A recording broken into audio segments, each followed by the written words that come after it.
Hertha Hero with Hertha Berlin on Football Manager 2020 with me, Foggy Plays. Today we're taking on our new rivals, or biggest rivals at this stage, I would say. Liverpool in the Champions League, first knockout round, leg 1. We're coming back for both legs of this one because why not? It says Liverpool are a bit inconsistent at the moment. Where are they sitting in the Premier? They're second. Okay. Chelsea are top. Man United have won it for the last 3 years and they're currently sitting third. But then again, the league is very close. The top 5 separated by 2 points. Our league, on the other hand, we're 4 points clear of Borussia Dortmund, which, you know, it's us. So, yeah, you kind of expect it at this stage. We are the dominant force in the world. No, we're not. No, not yet. Not yet. We need to win more Champions Leagues than one to be the most dominant team in the world. But since we were here last, we played against Eintracht Frankfurt.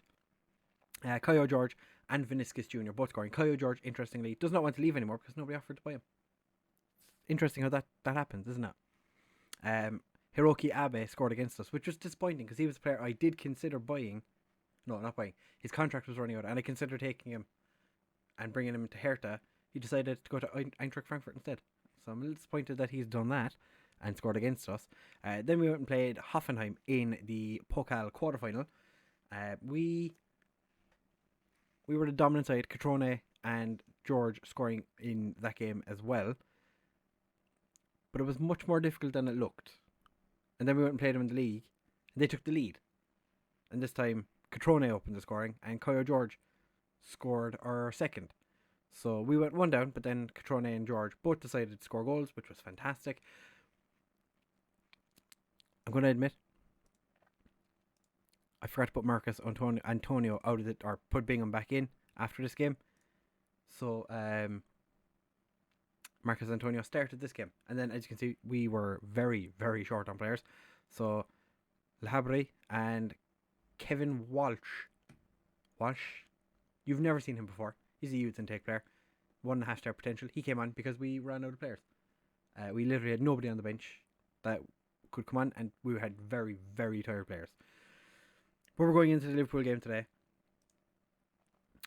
on the back of good form, and this is how we're going to line up against Liverpool.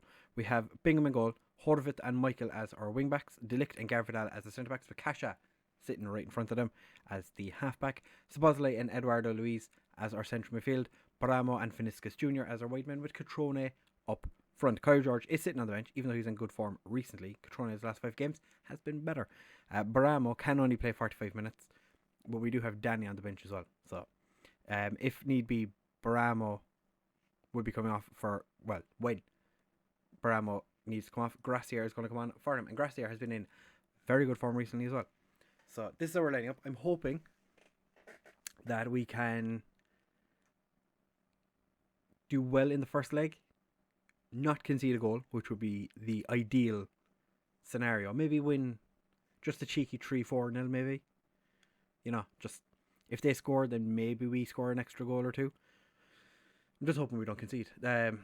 Carlos Mina starting on the right wing for them, of course, because he's one of the best players in the world, and he was playing for us, and now he's not anymore. Expect to see a good result. Okay. Faith. I have faith. And I have a bit of faith in you as well, Catrone. I believe that you can do this. I believe. I absolutely believe. I think the more I say it, the more just kind of trying to let myself know that I do believe. I believe we can win this. I believe I am comfortable. Pau Torres. Baramo, he's offside. Baramo obviously was offside. I think Szoboszlai's header was going to go wide anyway. I think it was Szoboszlai. Yeah, Szoboszlai's header was going to go wide, so Baramo could have been worse. You know, it could have been going into the back of the net and then Baramo decided to get on the end of it. That would have been annoying, but that's not the case. Szoboszlai was on the verge of not starting this game, so he definitely needs to prove that he should be in this game. And Alexander Michael, back in the net, 3rd goal of the season. He's back from his injury. Interestingly, Morris Alec is back from his injury as well. We did give him a chance against Frankfurt, and he was less than ideal. So, I think every time we play Liverpool, Vinicius Jr. knows that he wasn't the first choice left winger, and it was always Ansu Fati, who I was trying to coax to join us. He ended up going to Liverpool, as you know. He's been absolutely dominant against us the last 3 years we've played against him. Vinicius, I think he's probably aware that he wasn't first choice. And Ansu Fati almost scores, but thankfully Bingham manages to keep it out. Which, if we'd conceded that goal there, after me talking about how we wanted to sign Ansu Fati, I would have been disappointed. Cutrone has not been involved in this game whatsoever.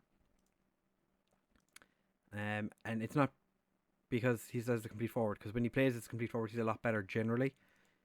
I'm going to say I'm not pleased. Eduardo Luiz is so easily stressed. Like, it happens so much that when I say to him he's not been playing well enough, he gets a little stressed, and I don't really like that mentality. He is a very good player, but I'm starting to think when Arne Meyer comes back, or when we just could put Fabian Arp in and just say fuck it, and Fabian Arp turns into the new one, and we sell Eduardo Luiz and try and make a profit off him. Because if I'm not mistaken, Eduardo Luiz's value has rocketed recently. Yeah, he's up to 49 million now.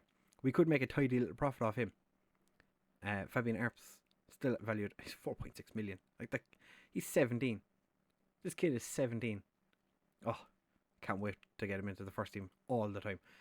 We do need to take Baramo off, which I almost forgot to do. Gracier is going to come on for him. Thankfully, I was rabbling on, just rabble. I'd say it won't be long till Baramo becomes a wonder. Well, according to the media, becomes a wonder kid, because he is. You don't see many 17-year-olds who start playing at 16 and not turn into wonder kids. Like Horvath at right back was 16 when he started playing for us in the first team. He became a wonder kid, but I think everyone knew he was going to become a wonder kid anyway because of his ability. But we are lacking. Okay. I thought that was going to be a goal. I was like, Ryan Brewster's over on the right flank all by himself. There is nobody going to be over there. And then Szoboszlai misses a header and lets Kai Havertz get a shot off. And thankfully Bingham was awake to the situation, and we didn't concede because of it. But no, Ansu Fati is taking a bit of a jaunt and scuffs his shot, which is obviously quite good for us. But I'm hoping that we can... Okay, that's a poor free kick. De Ligt gets it forward to Horvath. All the way back to Kasha. Dinks it back over to Horvath. Oh, Cutrone. Vinicius Jr. Vinicius Jr. scores the goal. Go on, Vinny. The way I was playing it recently was Vinicius Jr. had been in relatively poor form. So I had Cutrone playing on the left as an inside forward, and I had Caio Jorge playing as the striker. Mostly because I wanted Caio Jorge to leave. I was hoping that if I played him more, somebody might come in and decide to try and sign him. That obviously didn't work out. Nobody even offered anything for him. Nobody even made an offer for him. Full stop. So he decided to turn around and went, nobody is interested in me, maybe I don't leave. I was like, yeah, I thought so. Gracier. How is Gracier offside?